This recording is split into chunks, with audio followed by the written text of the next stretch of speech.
Friends, मेरा नाम है डॉक्टर मेघा चान्ना और आज हमारी चर्चा का विषय रहेगा भोपाल गैस ट्रेजेडी। जी हाँ, दुनिया का सबसे बड़ा औद्योगिक हादसा जो 1984 में भोपाल में हुआ था। 2 और 3 दिसंबर की दरमियानी रात को भोपाल के करीब 10 लाख लोग खांसते हुए जागे।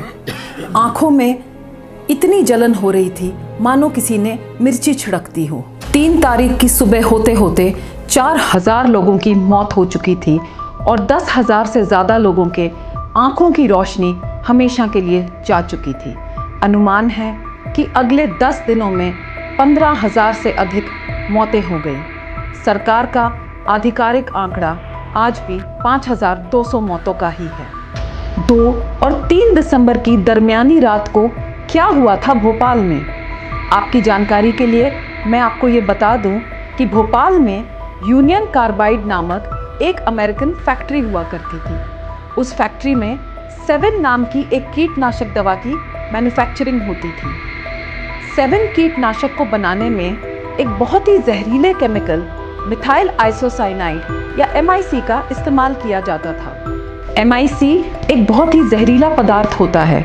यह इंसान के फेफड़ों और आँखों को पूरी तरह से गलाकर ख़त्म कर देता है।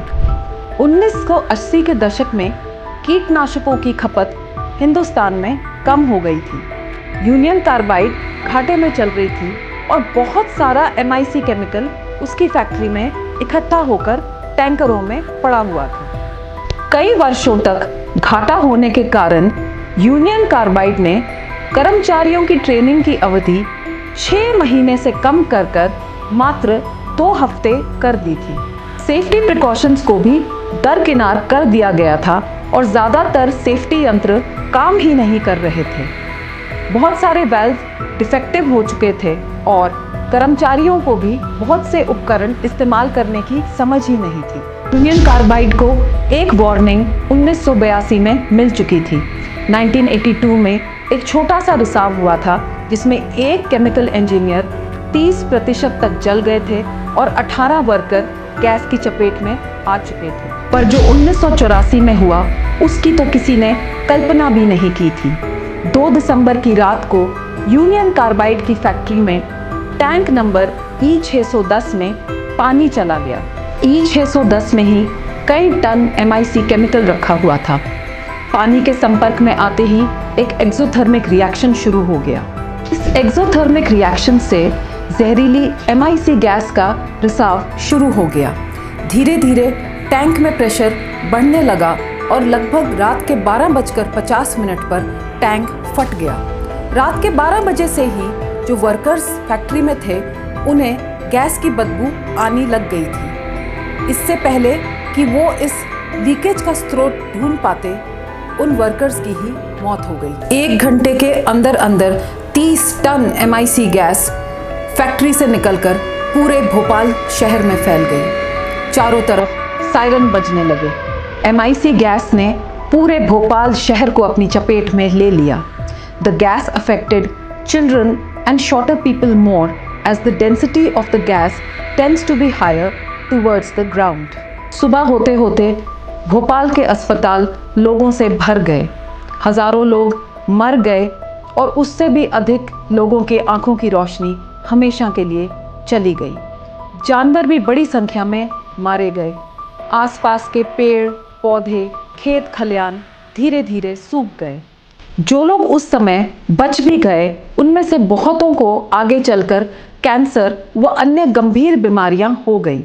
पॉपुलेशन में birth defects, respiratory illness, cancer इत्यादि के पेशेंट्स की संख्या बहुत ज़्यादा आगे चलकर बढ़ गई। यूनियन कार्बाइड की फैक्ट्री तो बंद हो गई पर उसके अमेरिकन मालिकों पर कोई पुख्ता कार्रवाई नहीं की गई। The government of India passed the Bhopal Gas Leak Disaster Act of 1985 that gave the government the right to represent all the victims in the court of law. Legal proceedings were initiated against the Union Carbide in America.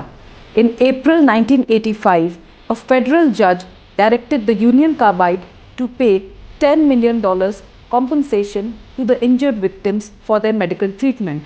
The Union Carbide offered $5 million to the Indian government but this offer was rejected by the government of India. Later, litigation was transferred to the Indian courts. Eventually, an out-of-court settlement was reached in which Union Carbide agreed to pay $470 million to the victims and their families. In 1991, Anderson, the CEO of Union Carbide, was charged with manslaughter by Indian courts. However, America refused to extradite him to India, citing lack of evidence. Ultimately, was justice served?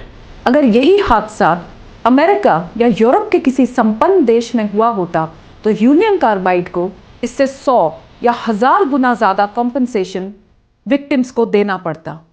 क्या हिंदुस्तानियों की जान की कीमत और उनकी आंखों की कीमत इतनी कम है? The only positive outcome of the Bhopal gas disaster was the passage of two major legislations by the Government of India. The first was the Environmental Protection Act of 1986.